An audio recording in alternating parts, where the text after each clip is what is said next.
You know, when we picture the ultimate e-commerce dream, it usually looks something like this. You have this beautiful, highly customized Shopify store that perfectly captures your brand's vibe. Right, something that really feels like you. Exactly.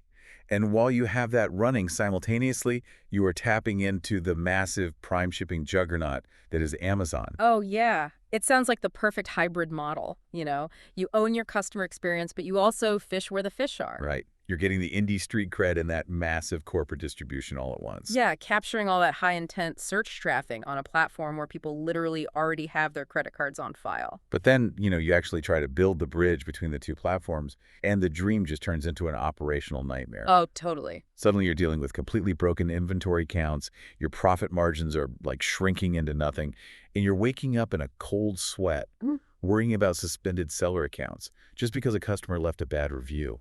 Well, the stakes are incredibly high because you're dealing with two entirely different ecosystems. Yeah, complete opposites. Right. One is designed to let you build an independent brand, and the other is a strictly controlled, consumer-obsessed marketplace with really rigid rules. Connect them improperly, and the friction will just tear your operations apart. Which is exactly why we are doing this deep dive today. We've got our hands on a really comprehensive guide detailing exactly how to integrate Shopify and Amazon. And it's a dense one. It is. Our mission here is to extract the exact mechanical steps, the hidden fees, and those strategic traps you need to navigate, so you can actually sell on both platforms without breaking your inventory or your margins. Because done correctly, Amazon becomes this incredible engine for incremental revenue. All right. But done poorly, it cannibalizes everything you've built on your own site and just creates a customer service disaster. Okay, let's unpack this. Because the reality is that the official integration world changed dramatically a little while ago. It really did. Yeah, and a lot of merchants logging into their dashboards still think there's just a big magical Amazon button inside Shopify that handles everything for them. Yeah, well, up until 2022, there actually was. Oh, really? Yeah, Shopify maintained a native free Amazon by Shopify sales channel. It served as a clean first-party bridge, but Shopify retired it. Wow. Okay. So today, that native bridge simply does not exist. You are forced into the wild west of third-party apps or navigating tools built directly by Amazon. Man, without that easy button, I imagine a lot of merchants just go to the App Store, search Amazon, and literally just install the first thing with a 5-star review. Yes. And that is the single biggest trap. Merchants start installing software without defining their actual business strategy first. What do you mean? Well, the phrase Shopify and Amazon integration is kind of a disguise. It actually refers to 3 completely different operational jobs. Okay. You cannot connect these massive systems until you define the specific role you want Amazon to play in your business. So what are those 3 jobs? Like if I'm a merchant, what are my actual options here?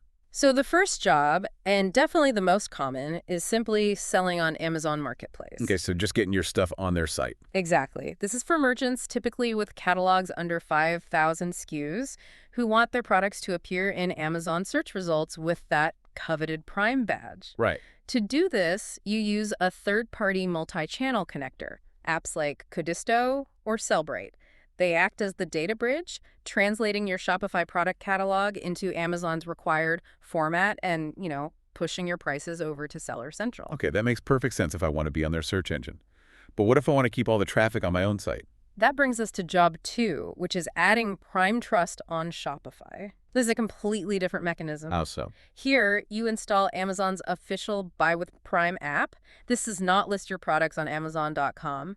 Instead, it places a recognizable Prime-branded checkout button directly on your own Shopify product pages. Oh, wow. So they just check out with their Amazon account right there. Exactly. Established direct-to-consumer brands use this when their main bottleneck is conversion. They leverage Amazon's logistics and the trust of that Prime badge to increase sales on their own domain. Okay, so that's 2. And the third job? Using Amazon purely as your third-party logistics provider, your 3PL. Ah, so totally behind the scenes. Yes. In this scenario, you might not care about the Prime badge or selling on the marketplace at all. You just need a way to offer 1 to 3 day delivery to your Shopify customers without leasing your own warehouse. Right. So you ship your bulk inventory into Amazon's network and use their multi-channel fulfillment service, or MCF, to route your Shopify orders to their warehouses. Amazon just acts invisibly in the background. It's almost like deciding your housing arrangement. How do you... You have to figure out if you want Amazon to be your roommate sharing the whole house, where they are out front helping you sell on their marketplace. Oh, I like that. Or maybe you want them to act as a butler who just handles your packages quietly in the background as a 3PL. Sure. Or perhaps you just want to stick their fancy Prime security sign on your front lawn to look legitimate to your own website visitors. Roommate, butler, or security sign. That perfectly captures the strategic choice. Right. Now, there is technically a fourth path mentioned in the sources, but it comes with a massive warning label. Oh boy. Let me guess. Doing it completely manually without software. Yes, the manual CSV upload. You basically export your Shopify catalog as a spreadsheet, reformat it to match Amazon's template, and upload it to Seller Central. That sounds incredibly tedious. It is. Yeah. And the bigger problem is that your inventory counts will drift out of sync the literal moment a customer buys something on either platform. Because there's nothing telling the other side that a sale happened. Exactly. It does Yeah. not scale past a few highly stable SKUs, and honestly, it should only ever be used as a stopgap measure while you're migrating between software tools. So assuming we pick one of the software routes and save ourselves that headache, we immediately hit a financial reality check. Every software tool costs money, but connecting these platforms introduces like a whole new ecosystem of fees. It really does. Selling on Amazon from a Shopify foundation relies on a stacked fee model. This catches new sellers off guard all the time. I can imagine. Because you don't pause your Shopify subscription just because you sold an item on Amazon. You keep paying Shopify, you keep paying your payment gateways, and then you stack Amazon's costs directly on top of that for every single unit moved through their platform. So what exactly does that stack look like on Amazon's side? Like, what are they charging for?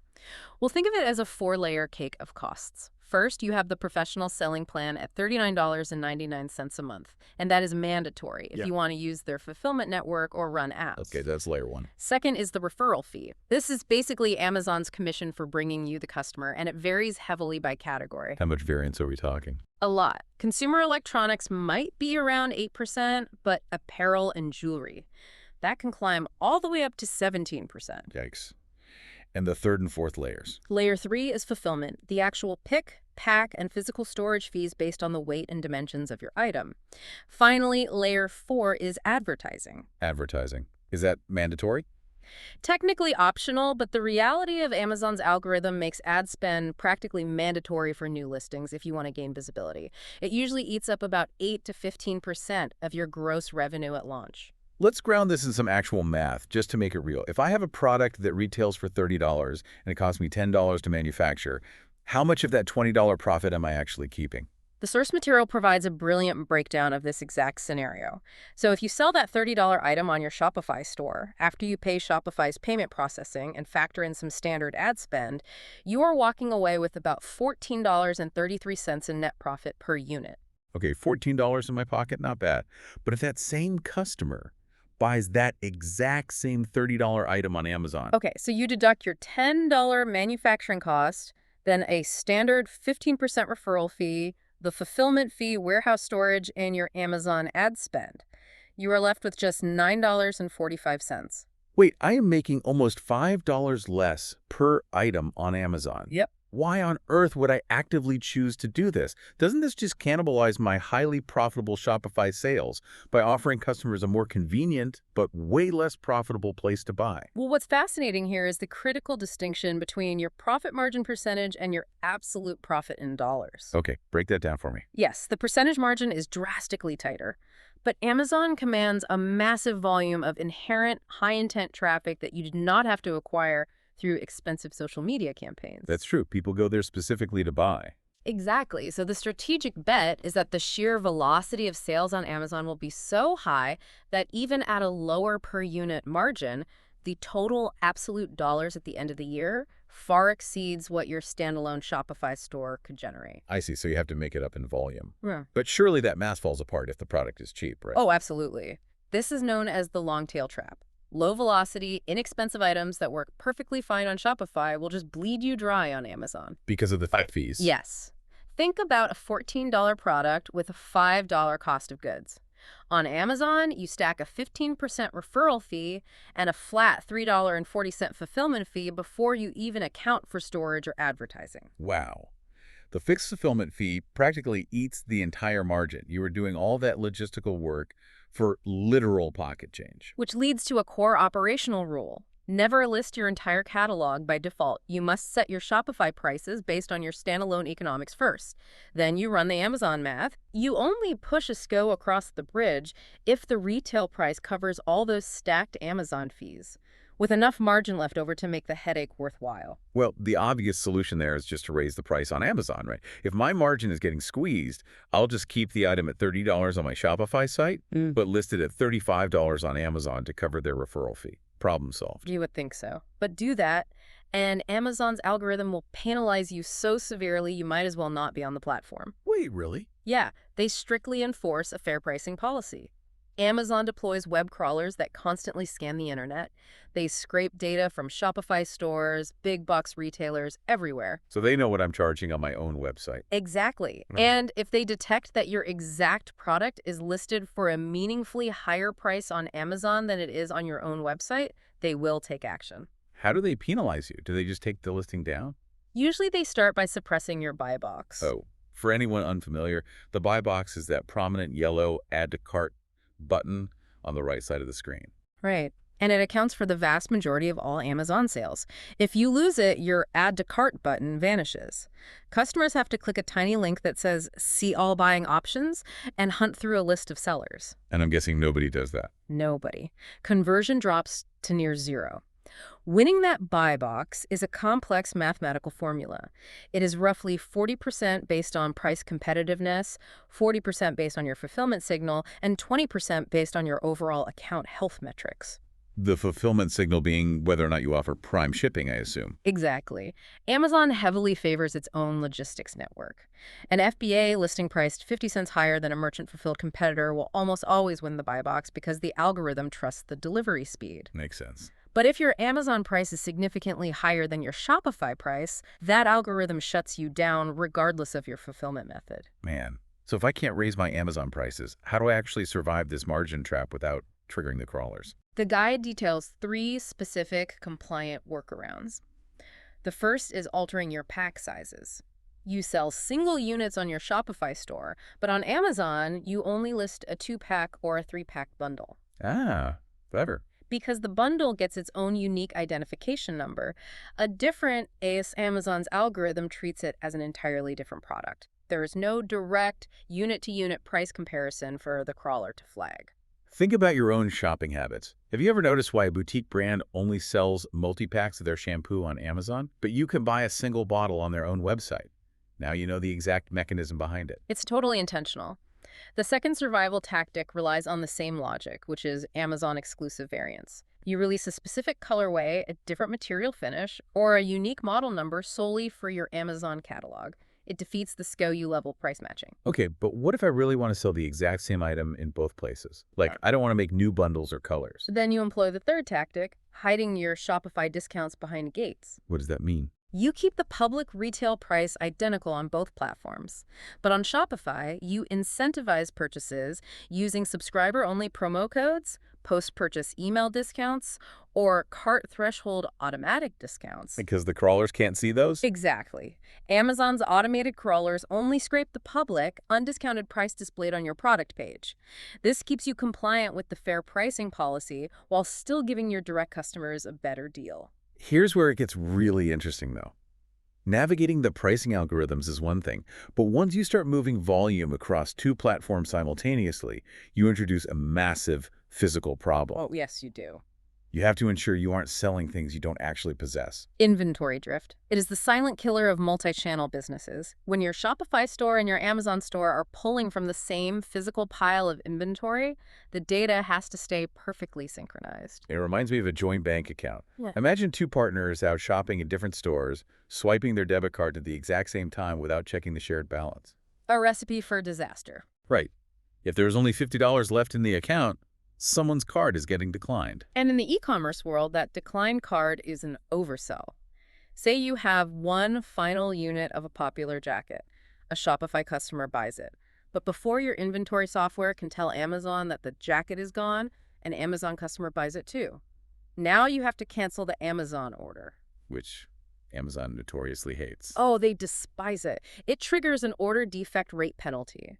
If your cancellation rate ticks above a fraction of a percent, Amazon will instantly revoke your buy box eligibility and can even suspend your entire seller account. Over one canceled jacket. Yes. To prevent this, you must adhere to the Highlander rule of multi-channel inventory. There can be only one. Exactly. There can be only one source of truth. You must pick either Shopify or a dedicated inventory management system as the master record and treat Seller Central as strictly read-only. Meaning I should literally never log into Amazon and manually update my stock numbers. Never. Because the moment your sync app runs its next cycle, it will just overwrite whatever number you just typed in with the data from Shopify. People constantly think their software is broken when it is actually functioning perfectly. So how do you establish that source of truth mechanically? The guide mentions a 5-step sync setup. Right. So the very first step is normalizing your SIX. And honestly, this is where most integrations fail before they even launch. Your Shopify variant SKUs and your Amazon SKUs must use the exact same naming convention. Give me an example of how that breaks in real life. Okay, imagine your Shopify system logs an item as large-red-T. But whoever set up your Amazon listing years ago typed in apparel-t-shirt-red-L. Okay, totally different format. Right. To you, it's the same physical shirt. But to the API connecting the platforms, those are two entirely different objects. The inventory will never sync and you will oversell. You have to audit and match every single SKU perfectly. Okay, so once the names actually match, what is the most critical setting in the software to stop those simultaneous purchases? Setting a buffer stock rule. This is non-negotiable. What does that do? Well, even enterprise-grade connector apps have an API delay. It might take 30 to 60 seconds for a Shopify sale to reflect on Amazon. That is a massive window during a flash sale. People are clicking fast. Exactly. A buffer stock rule tells the software to automatically subtract a reserve quantity, say, 3 units, before pushing the total to Amazon. Ah, I see. So if you have 10 units in your warehouse, Amazon only ever sees 7. It provides a cushion to absorb that sync delay. Okay, so the software keeps us from overselling the inventory, but the math falls apart entirely if you don't factor in the physical reality of moving those boxes, and specifically, who is moving them. Let's talk physical fulfillment. The nuts and bolts of it. Yeah. We all know the standard FBA and FBM playbooks, but the real strategic unlock here is MCF multi-channel fulfillment. Using Amazon's warehouses to fulfill your Shopify orders is incredibly powerful, but it requires a hybrid setup. How does that look? The most efficient operational pattern is using FBA for the orders generated on Amazon.com and using MCF for the orders generated on your Shopify site. And all of them are drawing from the exact same pooled inventory sitting in an Amazon fulfillment center. One physical pile of inventory feeding 2 different storefronts. Right. That sounds amazing. Yeah. But there is a catch regarding the cost, isn't there? Always a catch. It's called the MCF premium. When Amazon fulfills a Shopify order via MCF, it costs roughly 25 to 45% more per unit than if that exact same item was purchased and fulfilled directly on the Amazon channel. 45% more. Yeah. They charge you a premium to utilize their logistics network for off-platform sales. You have to bake that delta into your Shopify pricing models or your margins will vanish. So we are paying a premium just to move the box. But honestly, the more profound difference between an Amazon order and a Shopify order isn't the cardboard box. Yeah. It's the data attached to the human being who bought it. Absolutely. The customer data divide. This is fundamental to understanding platform dynamics. Yeah, explain that. When someone checks out on your Shopify store, you capture their real email address, you secure marketing consent, you track their purchase history, and you build a long-term customer record. You own that relationship. And how does Amazon handle that data when someone buys my product on their marketplace? They obscure it completely. You receive a masked email address that looks like a string of random characters ending in @amazon.com. Right. And you are strictly forbidden from marketing to that address. You cannot add them to your email newsletter, and you cannot send them promotional material. So essentially, we are just renting Amazon's customers. We don't actually own the relationship at all. If we connect this to the bigger picture, Amazon views the buyer entirely as their customer. You are merely the supplier of the goods. Wow. And this dynamic creates massive operational landmines when you integrate the platforms. When your connector app pulls those Amazon orders into your Shopify dashboard, which it has to do so your inventory numbers sync properly, you must be incredibly careful. Because if those Imported Amazon orders get mixed in with my regular Shopify orders. Or automated marketing software will trigger. Oh no. Yep. If your Klaviyo system sends a standard Shopify post-purchase email to an Amazon buyer, offering them a 20% discount code to come back and buy directly from your site, that is a direct violation of Amazon's terms of service. They must hate that. They view that as actively siphoning their customers off their platform, and they will suspend your seller account without hesitation. You must rigorously tag and exclude imported Amazon orders from all marketing flows. Man, it sounds like you have to put up serious policy defenses just to survive in this ecosystem. Let's talk about the timeline and the reality of setting this up. Sure. How hard is it to just get the products listed in the first place? Because I know plenty of merchants who just copy and paste their beautifully crafted Shopify product titles directly onto Amazon. And their listings immediately fail to convert. Right. Oh, yeah.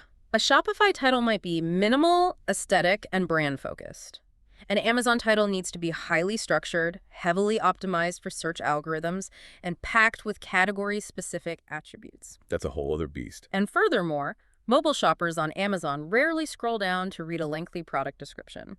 They make purchasing decisions based almost entirely on the benefit-led bullet points at the top of the page.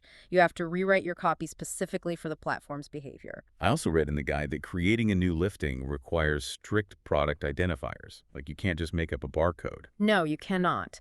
Amazon requires true GS1-issued UPC barcodes. What did sellers used to do? In the past, sellers would buy cheap, recycled codes off gray market websites. But today, Amazon validates every new listing against the global GS1 database. If your code does not match your brand name in that database, they flat out reject the listing. Oh, and your main images have to be on a pure white background, -RGB 255-2525-255, or they'll suppress those too. Okay, so on top of the strict barcodes, the copy rewrites, and the pure white images, the source emphasizes something called brand registry as the ultimate defense mechanism. What is that? Getting into Amazon's brand registry is the single most important unlock for a serious business on the platform. What does it do? It grants you access to A+ content, allowing you to build rich, visual product descriptions instead of just blocks of text.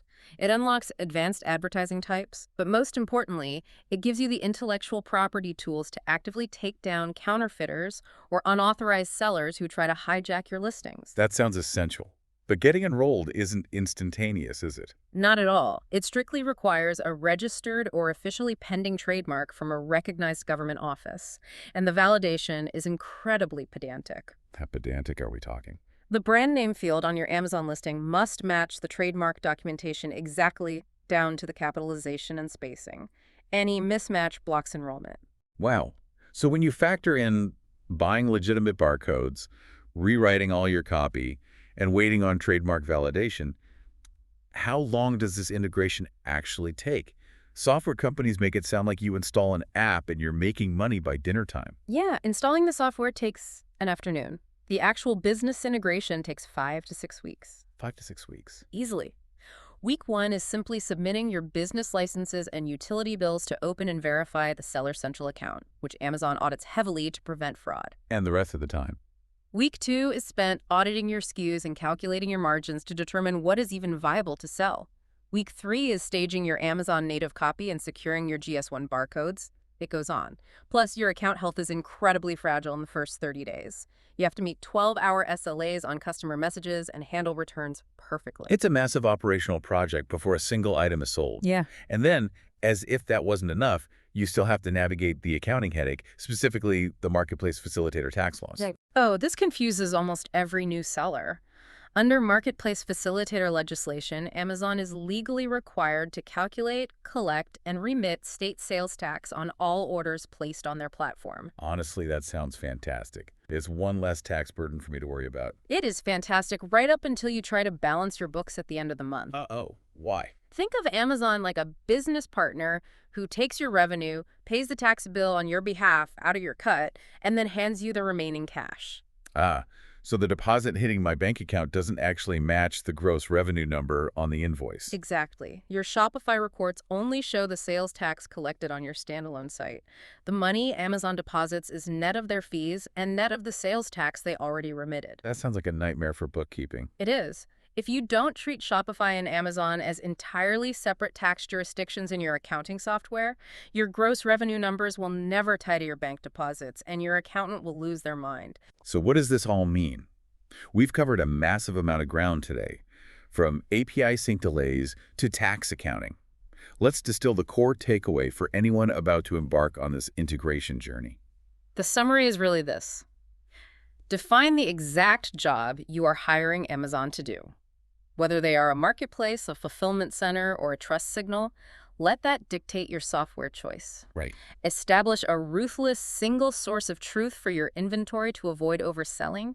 Protect your margins by understanding the stacked fees, and secure brand registry immediately to protect your intellectual property. Because at the end of the day, Shopify and Amazon are not inherently enemies. They are highly complementary systems, provided you respect their vastly different rules of engagement. Exactly. Amazon provides the raw scale and customer acquisition. Shopify provides the brand equity, the margin, and the long-term relationship. But I want to leave you with a final, slightly provocative thought to mull over. Yeah. We've spent this entire time talking about how to play by Amazon's rules just to survive their ecosystem. Right. But consider the long-term trajectory. If Amazon increasingly handles your physical fulfillment through MCF, Yeah. and they permanently mask all of your customer email data so you can't build a direct relationship, Yeah. and their fair pricing policy effectively dictates the pricing ceiling for your products across the entire internet. At what point does your beautiful, independent Shopify store stop being a standalone business and simply become a digital showroom for your Amazon empire? Wow. It's the ultimate trade-off between total control and infinite scale. It really is. Something to chew on as you map out your SKUs and audit those margins. Thank you for joining us on this deep dive. Keep asking the hard questions, protect your data, and most importantly, stay insanely curious. We'll catch you next time.